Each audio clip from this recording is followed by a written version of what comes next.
What's up guys, felt like getting a little radical for the start of this video. Normally I'd be coming out this door and I'd be riding BMX, but today we're gonna switch things up a little bit and we're gonna add 2 extra wheels into the mix. And I'm not talking about a bicycle with 4 wheels. I'm talking about a skateboard.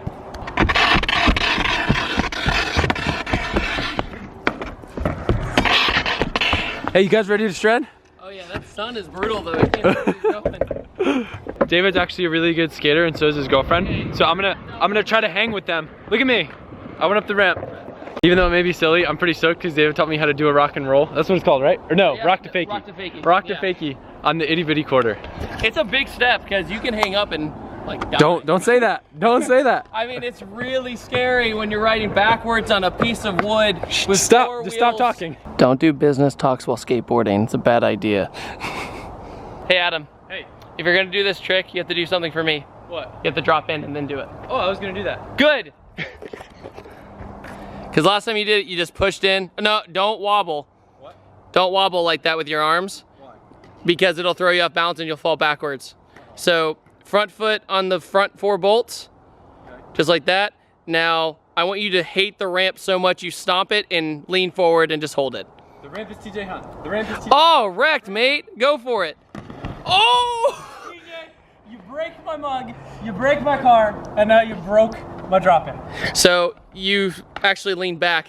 Your instinct tells you to lean back, and that's why it's so hard to drop in your first time. No, TJ Hunt just made me second guess myself. Okay. Stomp it, lean in. Boom. Okay, go up, pump.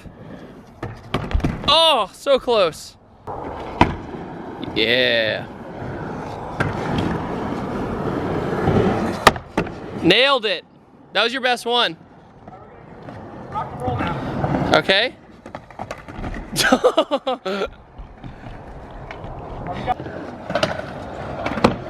That dude in blue, more like that dude on board.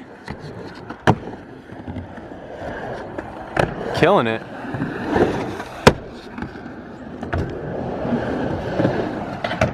Hey.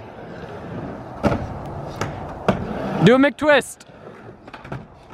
I don't want people to know that I still ride.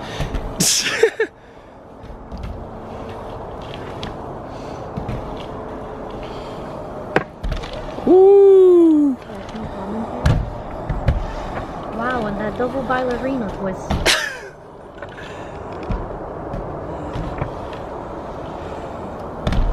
What kind of mods do you have in the bag? Kind of mounts? Huh? No turbo. How fast is it go? 7. Horsepower? 7 horsepower. 13, 20. Dun, dun, dun, dun. You guys might remember that At the Open House movement was kind enough to give us 3 free watches to give away to the people that donated Toys for Tots. Well, I was mistaken and they actually gave us 5 watches. So I actually have 2 more watches that I'm able to give you guys for free.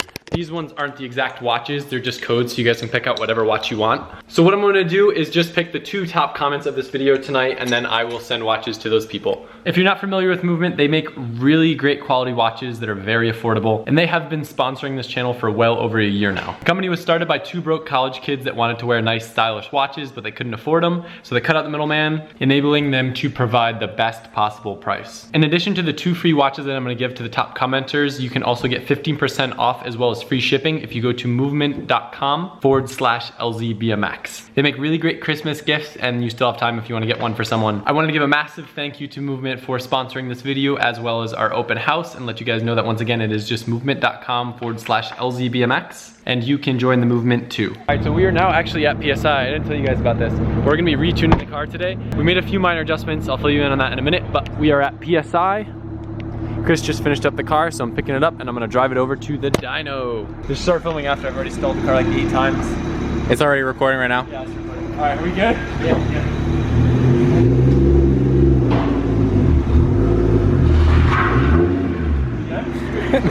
There go the boards. Now let's do this to be easier. Yeah.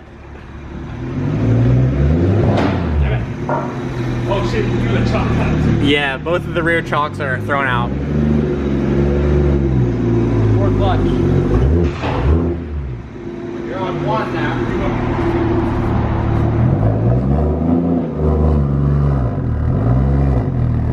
There she goes.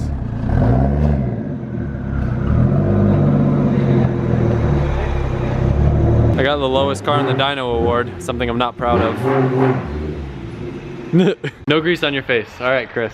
So what is different with the car? What have we done since the last time it was on the dyno? So since the last time it was, it had a boost controller that was controlling the boost and the secondary injection. However, now we're going to be using a boost box, which is going to take signal from the DME to either open or close the max solenoid that's controlling the boost pressure.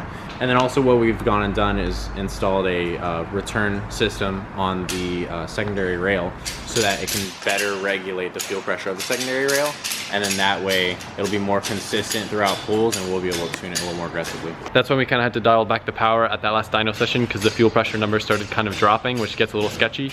Also this time we actually have Jake from Motive, the company that makes this turbo kit, is going to be tuning the car remotely. Because it's his kit, he likes to tune the car a little bit differently, and he thinks it'll like transform the way that the car drives, and I'm excited to see how it feels.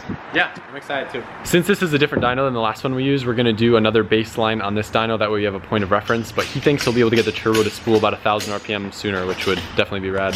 Baseline on pump gas was about 528 horsepower. Tacos! This is such a nice office. Isn't this an amazing shop? It's so cool. Just in case they forgot my sauce, I had them get a whole bottle. I love the name of it.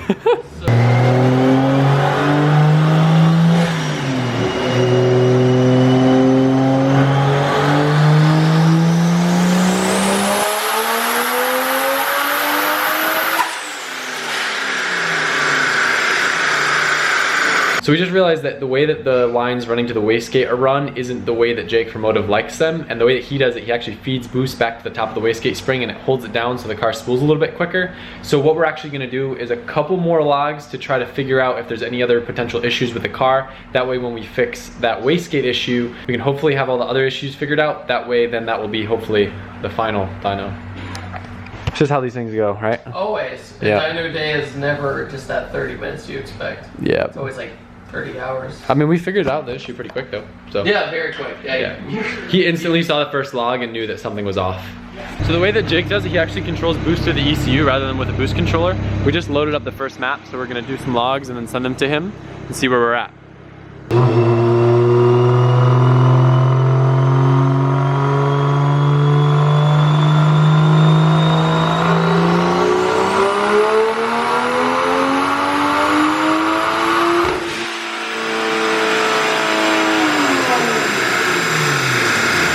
The green line is the most current line. Obviously it's a baseline, so since it only made 485 horsepower, it's probably at a little bit lower boost. But you can see on the torque curve that it does appear as if the turbo is spooling a bit sooner than it was before.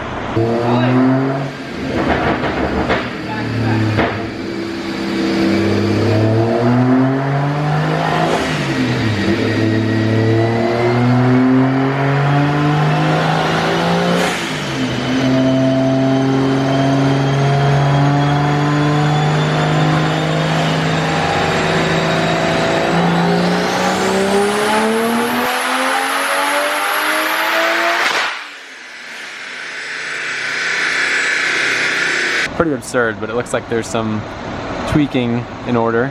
If it's doing 610 on pump, it's definitely gonna make 700 on E85. 610, man. That's a big number. That's a big number for sure. Kind of cool, we were able to adjust the fuel pressure regulator by grounding out the relay back here that was underneath the battery. I just kind of held the ground, and then on the actual tablet you can pull up the levels and you can see the pressure, and then he just adjusted it underneath the engine bay, so the fuel pressure was actually a little bit high, so I think it should be better now.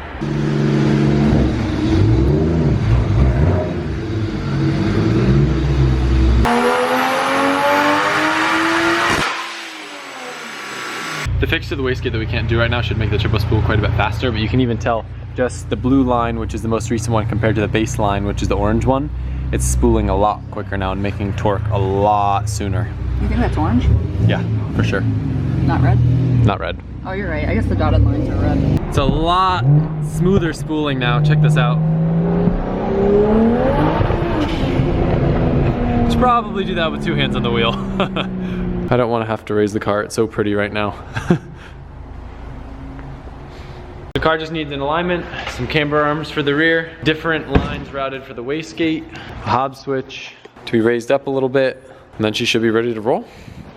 And of course, another tuning session. Thank you, Chris. No problem, amigo. Are we racing? All right, you're just gonna wait for my lead, but there's a bump for me. You're fine.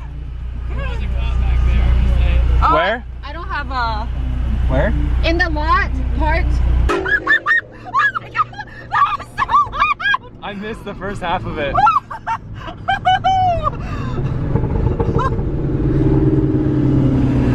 That's loud! I have to film the next time you do that because I didn't know you were coming by. Oh, that was so loud. We'll wait. I was gonna catch air if I hit that. We'll wait for you on the next straight so we can get it.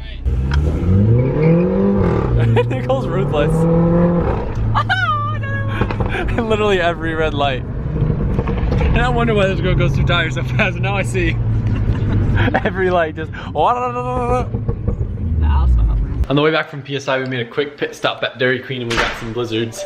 Even though they already finished the series, they're gonna watch an episode of Stranger Things with us. Look at how homey we are. Oh, is that the right word? What? I feel like you're the waiter coming up to me and like, how's your food? And I'm like, we're eating it. You can't say